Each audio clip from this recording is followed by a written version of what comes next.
heard one. How a woman died and goes down.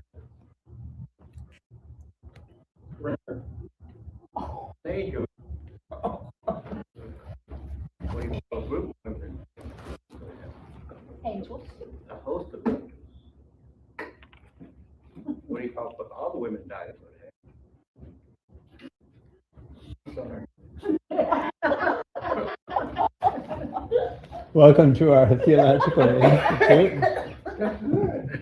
For those who did not hear Rudy's joke, we will not repeat it here.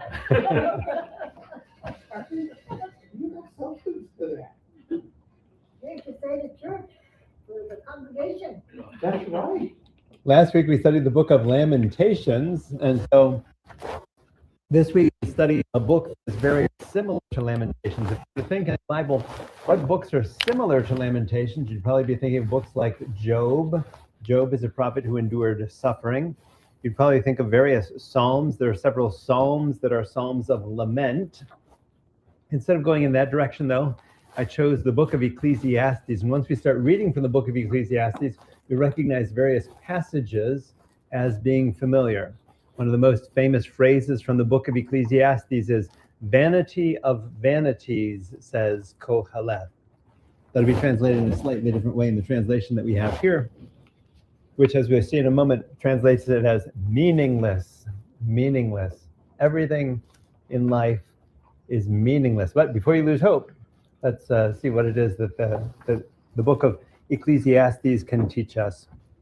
So last week we were in Lamentations. We moved from the grief of Lamentations to the wisdom of Ecclesiastes. The wisdom of Ecclesiastes. Would Ecclesiastes be part of the Torah or the law? Would it be a prophetic book, one of the prophets? Or would it be part of the wisdom literature? What are we guessing? Wisdom literature. There we go. The core spiritual question we have as we read the Book of Ecclesiastes is, how do we live faithfully when life feels so fragile, unfair, and uncertain? Last week, then, we sat with Lamentations, Scripture's permission to grieve. We learned that faith does not require pretending that things are fine. Today, Ecclesiastes asks a different question. Now that we know life is fragile, how will we live?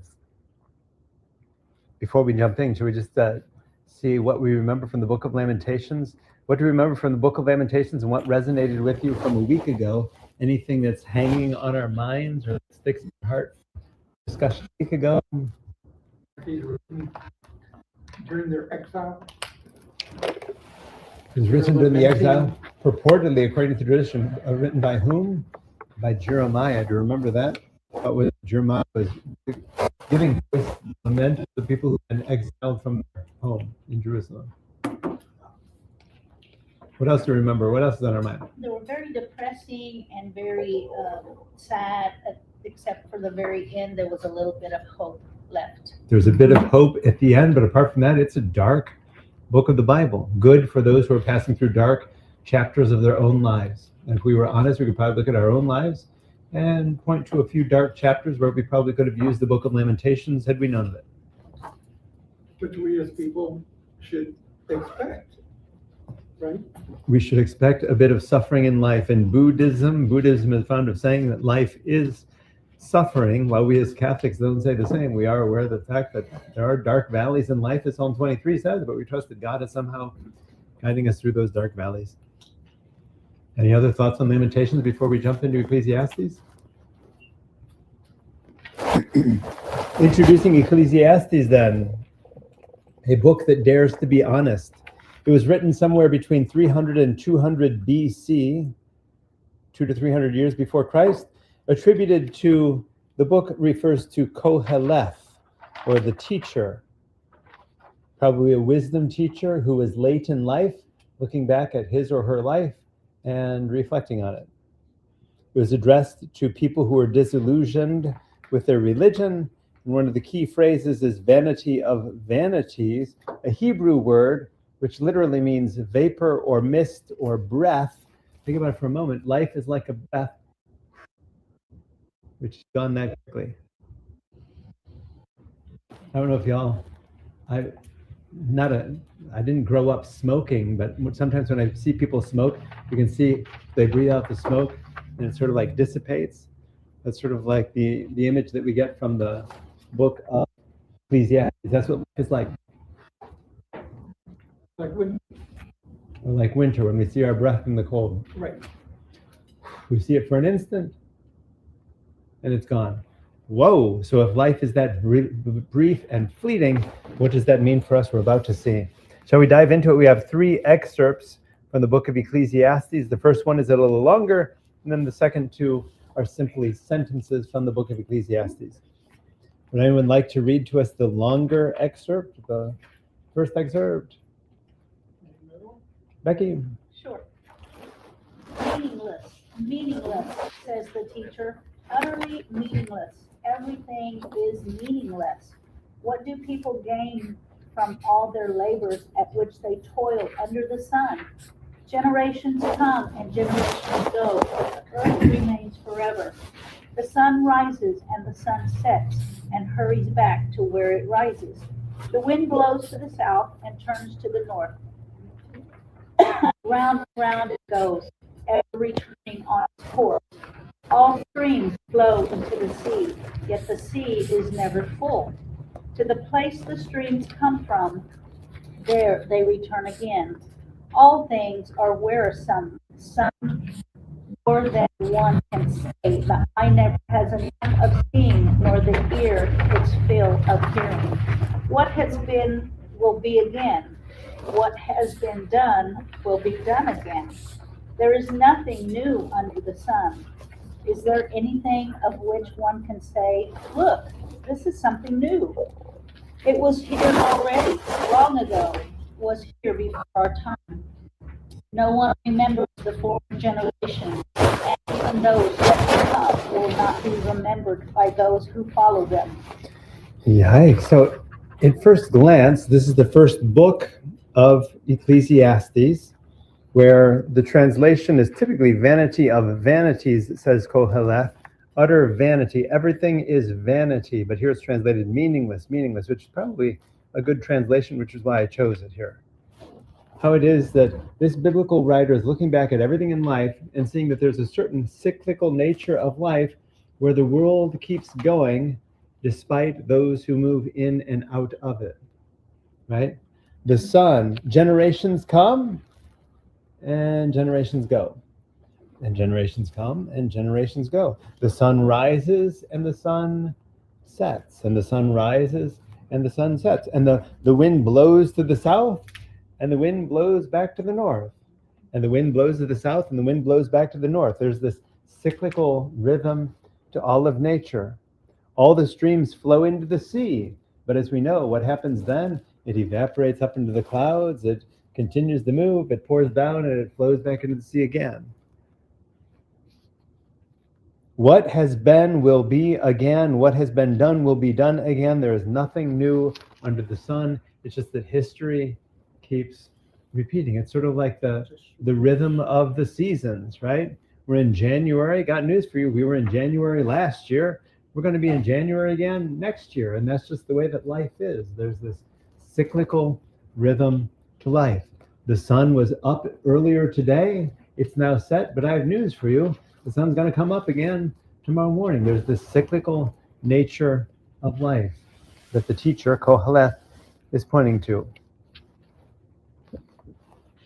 Let's just pause only because there are 2 reflection questions at the bottom of that page. What emotions do you hear as you hear these different passages? And does it sound familiar to modern life?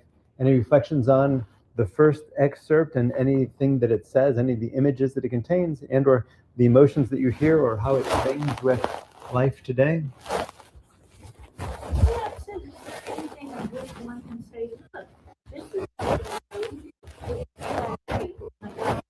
There's new stuff every day. Say more. Like what? What would be an example? Just,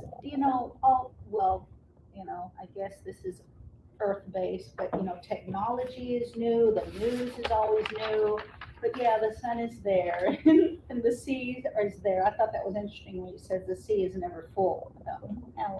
There are new things. Let's think about that for a moment. New things. Becky baked the most delicious cookies today. But you know what? Becky's baked delicious cookies before, and before, and before, and before. Follow me? Look at these Easter lilies. These Easter lilies that are blooming are just absolutely beautiful. Yeah? There's nothing new here. They bloomed last year and the year before that, and they're going to bloom next year. Follow me? So there's something about, there's a newness to it. Look at the world news. If we were to look at any news in the state of Texas or in the United States or in the world, you could say, oh, that's fascinating that this happened today. And what would Koheleth say? Yeah, if you were to study history, you'd probably see how these things have happened before, in a different time, in a different place, with the different people, but the same things are happening. Any action of war in our world. This is not the first time a war is breaking out and people are coveting the lands of other people. Oh, nothing new on that. Adrian? And I agree with it. Because it's a natural occurrence. Natural, i.e., nature, okay, can manipulate these things. Yeah. Okay, Yeah. we become accustomed to it. Yeah. Well, reading this, the human manipulation of the same natural occurrences. That's why I have an issue, because yes, there are going to be earthquakes. Yes, there are going to be floods. Yes, but what have we done as a human species to manipulate all of these outcomes? Because he gave us the power to think outside the box. Or the word that comes to mind for me is, what are we doing to advance? You know, we have this same circle that's going on. Is there any way for us to advance a little? I think that's where technology shows us the brightest examples of that today, because AI, artificial intelligence, Koheleth would look at that and say, oh, there are some new things. Technology, cars have been invented since Koheleth was on this earth. Oh, there are new things.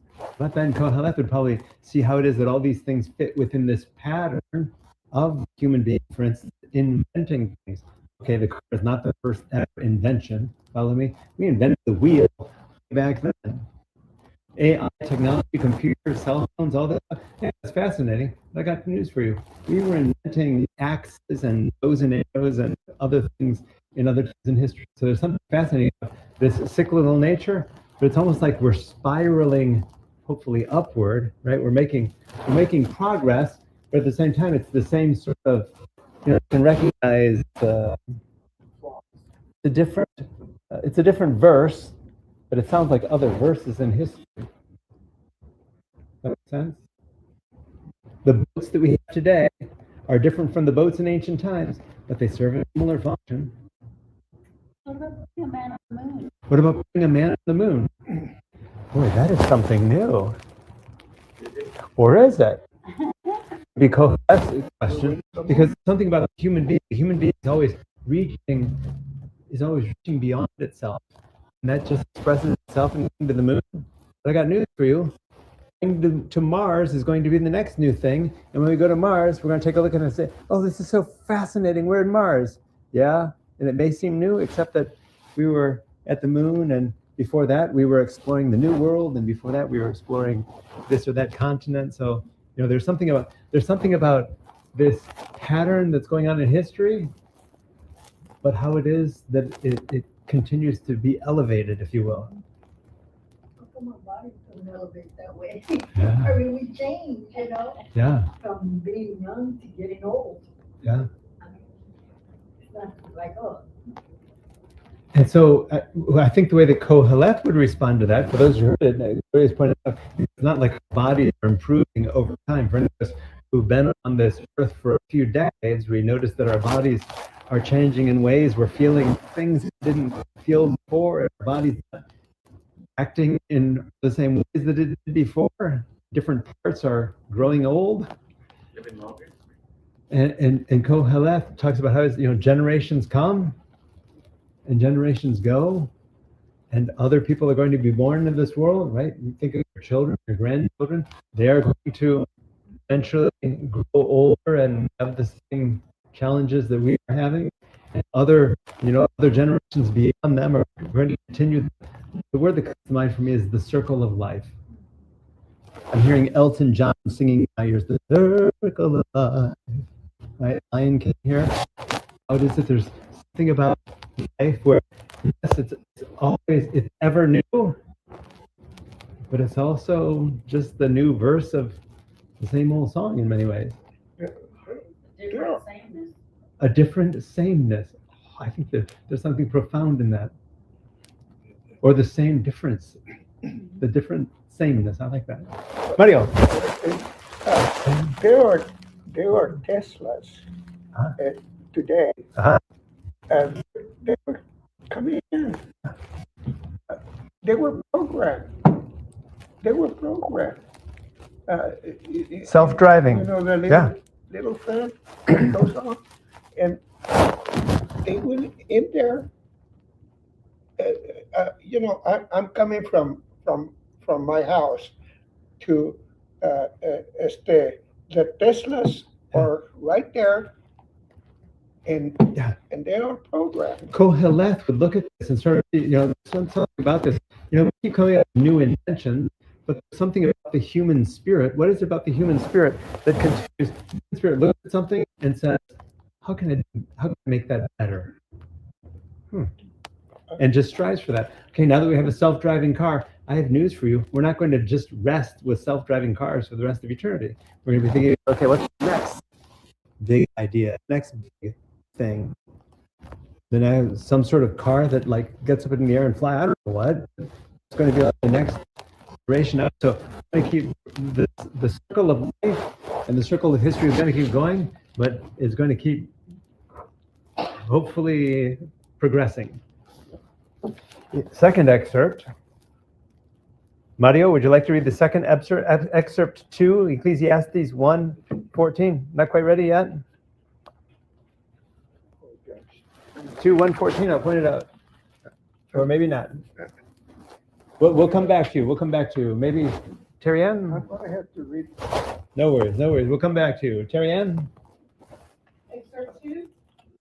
Consider a life lived with the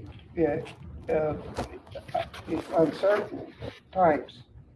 I think you have the second page, Mario. I think we need to get you a first page. Here we go. We'll go to Terry Ann in the meantime. Terry Ann? I have seen all the things that are done under the sun. Uh-huh. All of them are meaningless, a chasing after the wind. Ooh. So here we are, only a few verses after what we just picked up with, this same theme of vanity, of vanities, right?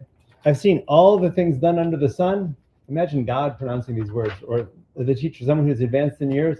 Everything that I'm seeing, I've seen previous verses of the same thing, right? People getting mad at one another. Okay, this fight that's happening is not new. People have gotten mad for generations, for centuries. Excerpt number 3, Gloria, Ecclesiastes 2:11. Yet when I surveyed all that my hand had done and what I had toiled to achieve, everything was meaningless. The chasing after the wind was the game under the sun.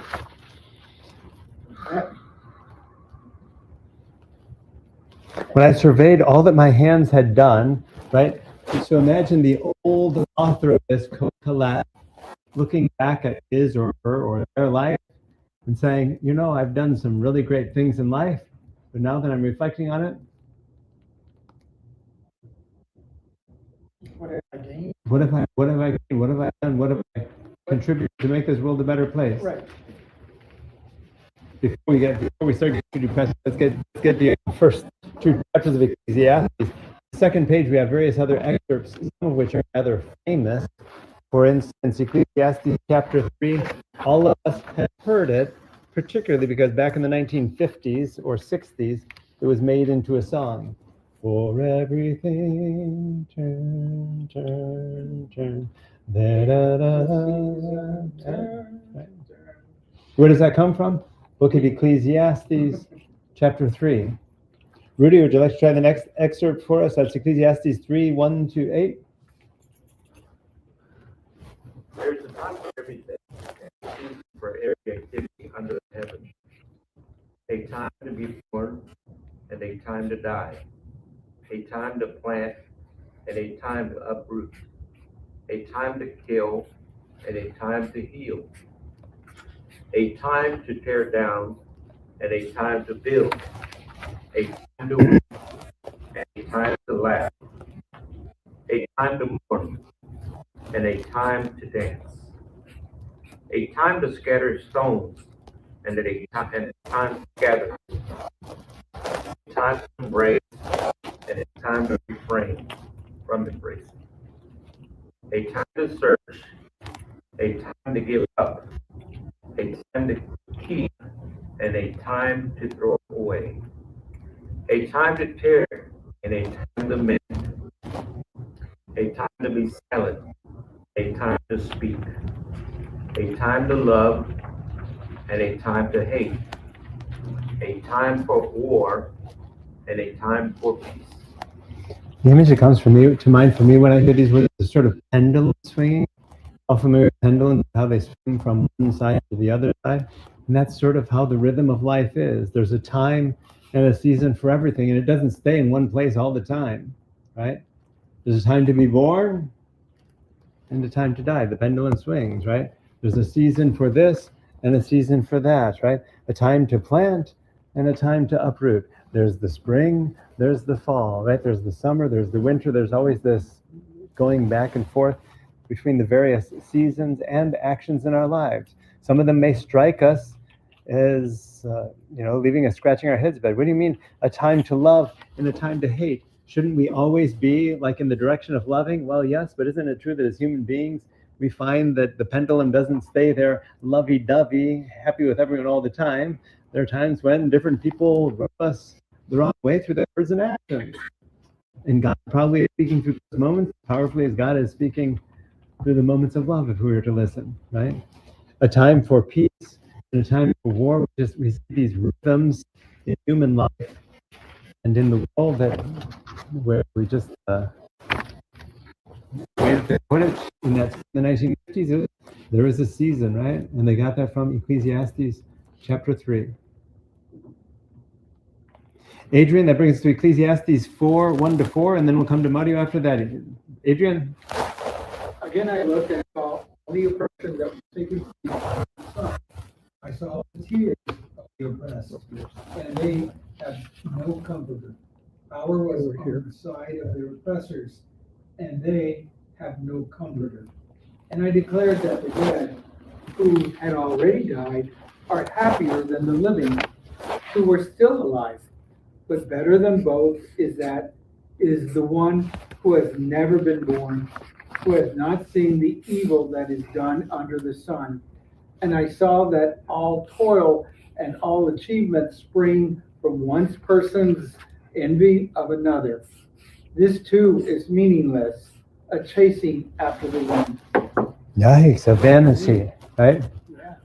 We do all these things thinking it's so great, important. Oh, I have to. Self-driving cars are invented. I have to invent the next big thing. And I scramble at that and dedicate my whole life to it.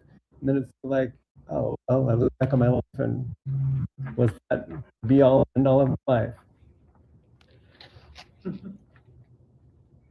Some of these words, though, they're pretty powerful images, right? When I saw the tears of the oppressed, no comfort, power on the side of the oppressors. Yeah. The dead, sometimes being happier than those who are living. Well, we talk about it, especially for those who suffered in life, the thought of them being at peace. There's something about that because life is not all peace and joy and happiness for all people. There are people who suffer a lot as part of this life. Yeah. I thought about that because of yesterday's 80 years of concentration camp being, overrun. Free. Those that were still alive were basically free. They had suffered immensely. And I'm thinking, wow, we haven't learned all those years. 6 million people in a Holocaust just 80 years ago. Right. 80 years ago, we human beings killed 6 million other human beings in incinerators in Holocaust. Yesterday, because yesterday was the World Day of Remembrance of the Holocaust, so that we never forget the evil that human beings are capable of. Dang. And to see the numbers on their, Tattooed on them? tattooed on them. But they're, one by one, they're leaving this earth. But they want the occurrences to continue, that we repeat ourselves again. Have you learned Yeah. anything? Yeah. What have we learned? It's part of this history, people throughout history have killed other human beings, and we ask ourselves, oh yes, we learned from that and we'll never do that again. And then what do? We find ourselves repeating old things, the circle of life, the cyclical nature of history. Mario, that brings us to Ecclesiastes 5. Oh, you just put it away. That's okay. I'm Unable to follow us here? I have to go. Okay. Thank you, Mario. Thank you for coming. Have a good night, Mario. Be careful, Mario. I have to go. Ecclesiastes chapter 5, 10 to 12, Becky. Whoever loves money never has enough. Whoever loves wealth is never satisfied with their income. This too is meaningless. As goods increase, so do those who consume them. And what benefit are they to the owners except to feast their eyes on them? The sleep of the laborer is sweet, whether they eat little or much. But as for the rich, their abundance permits them no sleep. We hear rings of this in the gospel as well. Jesus was talking about how it is that the more money you have, right, that doesn't lead to peace and tranquility necessarily, right? Those who have money, those who love money, never have enough. It's that there's something transcendent about the human spirit where we're never satisfied with what we have. Instead, we're always looking for more and more, more and more and more. The rich, their abundance permits them to sleep. I mean, imagine, because you own things, especially in the ancient world where we couldn't lock our homes and everything as easy as we can today, right? Imagine all of the fears that come with having something that other people want. Terry Ann, Ecclesiastes 7, 15 through 18. In this meaningless life of mine, I have seen both of these. The righteous perishing in their righteousness, and the wicked living long in their wickedness. Do not be over righteous, neither be right. Do not be over righteous, neither be righteousness. Or overwise. Otherwise, Overwise. why destroy yourself? Do not be over wicked. Do not be a fool. Why die before your time? It is good to grasp the one and not let go of the other. Whoever fears God will avoid all extremes. The extremes. Think of that pendulum going back and forth again between various extremes, right? And that's how societies go too. We tend to swing more progressive as church and society, and then we tend to swing in the other direction with various conservative voices often taking society and church in other directions.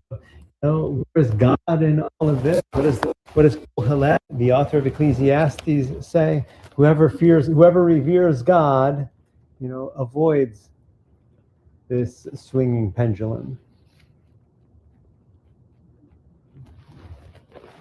Gloria, Ecclesiastes chapter 9, verses 7 to 10. Go, eat your food with gladness, and drink your wine with a joyful heart. For God has already approved what you do.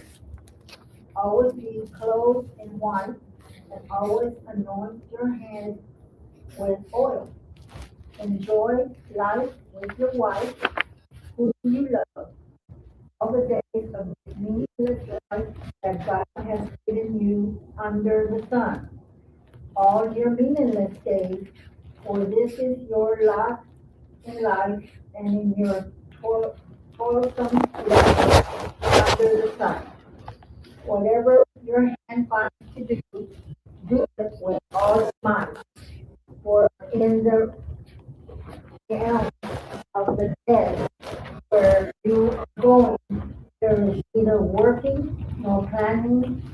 knowledge nor wisdom. I'm guessing this is a book of the Bible many of us have not heard before, heard much from before, apart from certain phrases like vanity of vanity, says Koheleth, or for everything there is a season. We haven't heard some of these other ideas that are being expressed. So in light of all of this briefness of life, life is like a breath, which passes so quickly. Enjoy what God has given to you. Always be clothed in white and always anoint your head with oil. Enjoy life with those you love. And whatever your hand finds to do, do it with all your might. I think that's the phrase that I take from the Book of Ecclesiastes. Whatever you find to do, do it. What is Koheleth really saying?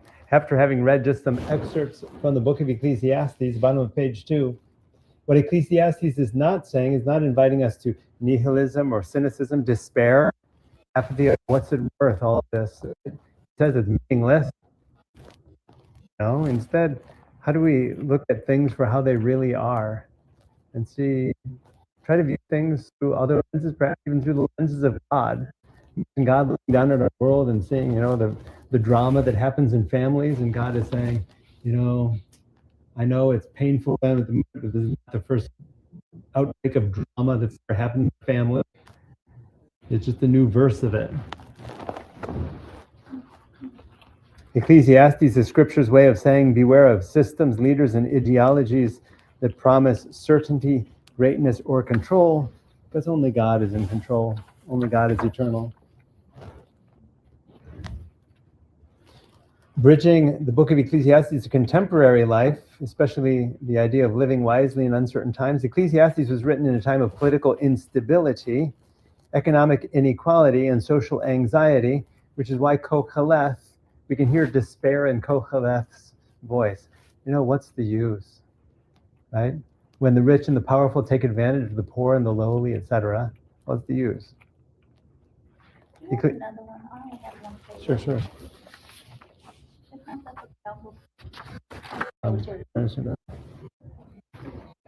Actually, noticing that it was stapled into mine.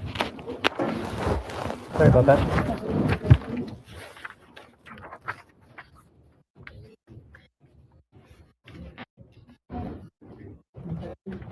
Ecclesiastes chapter 7, verses 2-4. It is better to go to a house of mourning, grief, than to go to a house of feasting, for death is the destiny of everyone. The living should take this to heart. Frustration is better than laughter, because a sad face is good for the heart.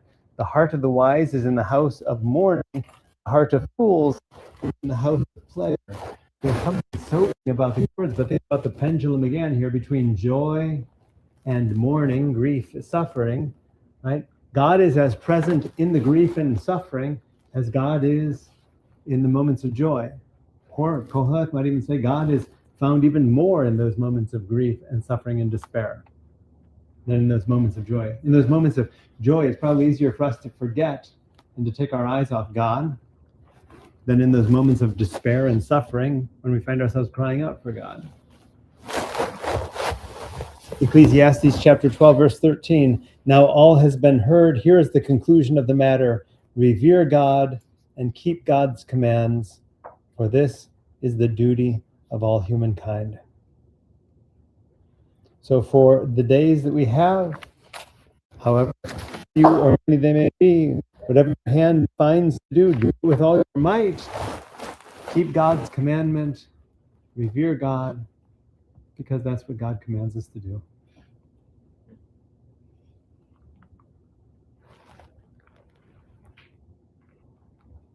Various questions for reflection. Where do you see people today searching for certainty?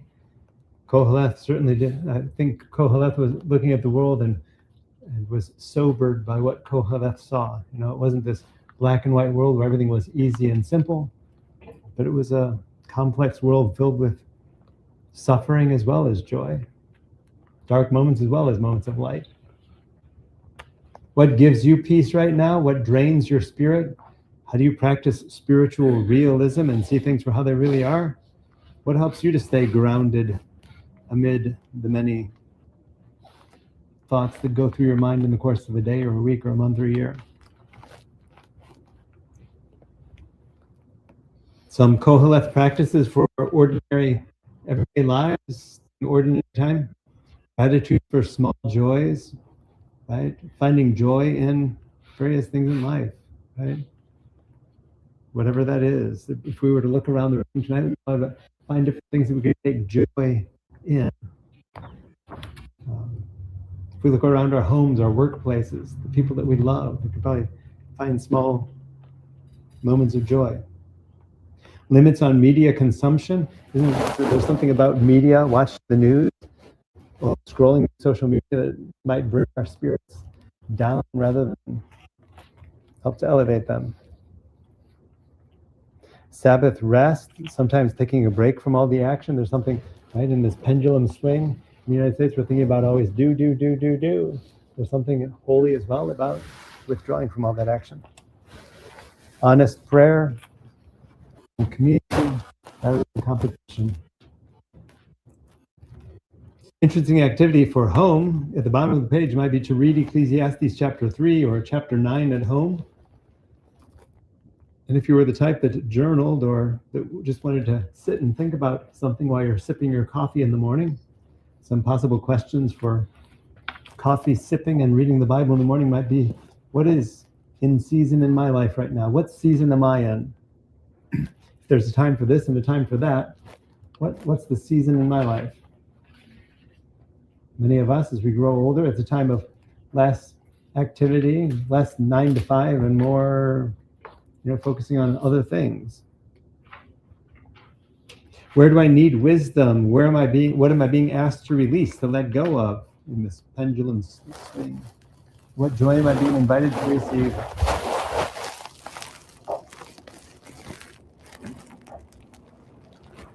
Ecclesiastes, like Lamentations, can be a dark book, which is why I thought, well, since we're studying the Book of Lamentations, let's introduce ourselves to another book of the Bible that we probably haven't heard a lot from. There are all sorts of other books of the Bible that are more focused on praise and other brighter aspects. Don't mean to bring us down this week, but just thought that it was interesting that we studied the Book of Lamentations last week, that if we were to look at a similar book, Lamentations, probably the one that comes to mind for the two that come to mind for me are the book of Job. Job is filled with suffering and trying to make sense of suffering. But Job focuses on an individual, whereas the book of Ecclesiastes focuses more on human history and the cyclical nature of human history. So there's wisdom to both. Job is about one person, and what can we learn from this one person? Ecclesiastes is about human history. What can we learn from that?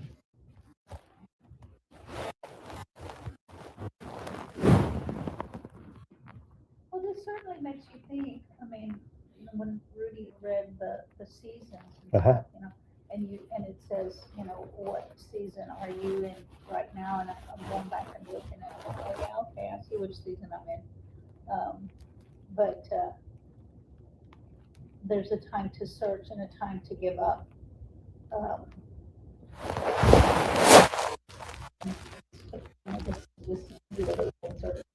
Somebody that's in my house. Yeah. Eventually I just need to give it up, and it's like, okay, what am I gonna do? But yeah, it's a pendulum. To me, it's really making me think, well, okay, after that, what is going to be my time, my season to do? Yeah. Time to weep, I've done that. Time to laugh, I've done that. Huh. So it's just it's very. It's sort of like the pendulum keeps swinging too. That's for me. It's sort of about those seasons in every activity, because in every activity there's a time when we're like so focused on certain activities, like fixing the house. I need to fix the house. But then there comes a time when the pendulum swings away from that as well. There are times in our lives when we find ourselves in grief, despair. Fortunately, the pendulum swings away from that. There are times in relationships. Think about your own relationship with any other person on this earth. The relationship with that person is dynamic, which means that you're in different places at different times. I think about it like, with who just one another, young people, when they're enamored with one another, they're like right here together and they're swinging together on the pendulum. There come other times in life where they've said or done things between them, where it drives a little more space between them. And they're, it's just part of how relationships are. The longer you've been with a person, the more you know that, the more that you recognize different seasons in your relationship. Like, oh, there was that phase when we were lovey-dovey, and then there was that phase when we were settling into marriage and becoming more the people that we were for another season. There's the season when we had grandkids, when we had raised our kids and we're now enjoying grandparenthood. That was a new season of our life. There are just these different seasons in our life, and there's something beautiful about that. For me, it was one of the most beautiful things in my life to see my parents. I always knew them as parents. To see them become grandparents and to see them entering a new season was sort of this beautiful thing. Knew them as parents all the time. I never knew them as grandparents. And suddenly they were grandparents. Wow, what a beautiful season. Very different, I'm sure, from when they were, young lovers in the early 1960s, from when they were just beginning to give birth to 4 boys and all the madness that brought in the 70s and 80s. They're just different seasons in life that we flow through now.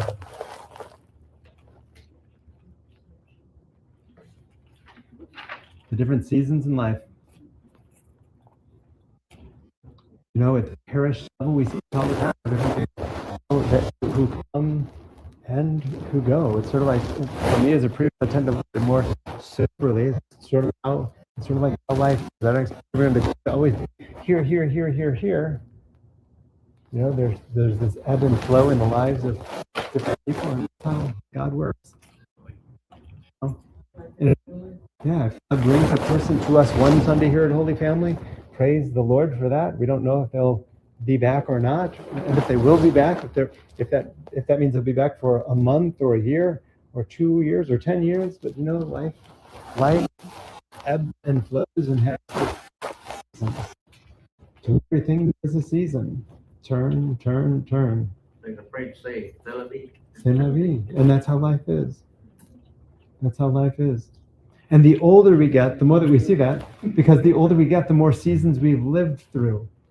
I'm just going to pull a number out of the air. If you're 70 years old, that means that you've seen 70 springs and 70 summers and 70 winters and 70, it's sort of like, you've seen more than the 7-year-old who's only seen 7 of each. That's what I tell Jaden all the time. I have 4 years on it. Yeah, you have more perspective, right? So I only have 76. Yeah. Right? Something about having that life experience. You've gone around the sun 70 times compared to the person who's gone around the sun 7 times. And the challenge is, when they've gone around the sun 13 or 14 times and think that they know everything, the rest of us who've been around the sun a few more times shake our heads knowing that we were there once too, in one season in our life. Hurry up and move out while you know everything.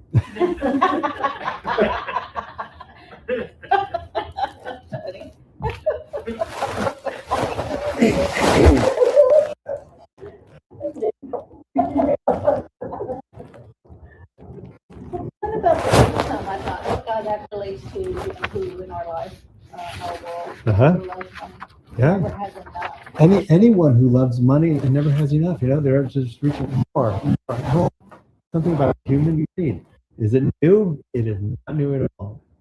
Jesus tells stories about it. The prophets told stories before him.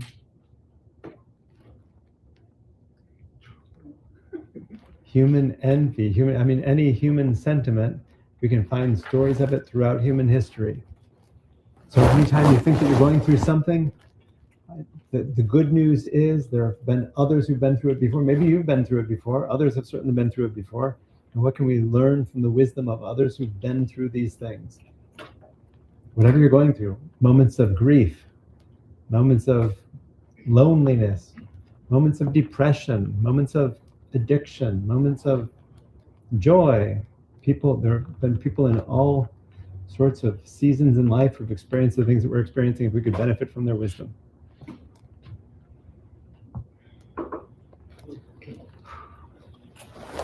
Shall we conclude with a prayer on page 3? Page 3, our closing prayer. God of wisdom, you know our fears and fatigue. Teach us to live simply, love deeply, and trust humbly. When certainty fails us, be our anchor. When promises disappoint, be our hope. Make us faithful in ordinary days and courageous in difficult ones. Christ, our wisdom. Thank you all for joining us. Kind of sad right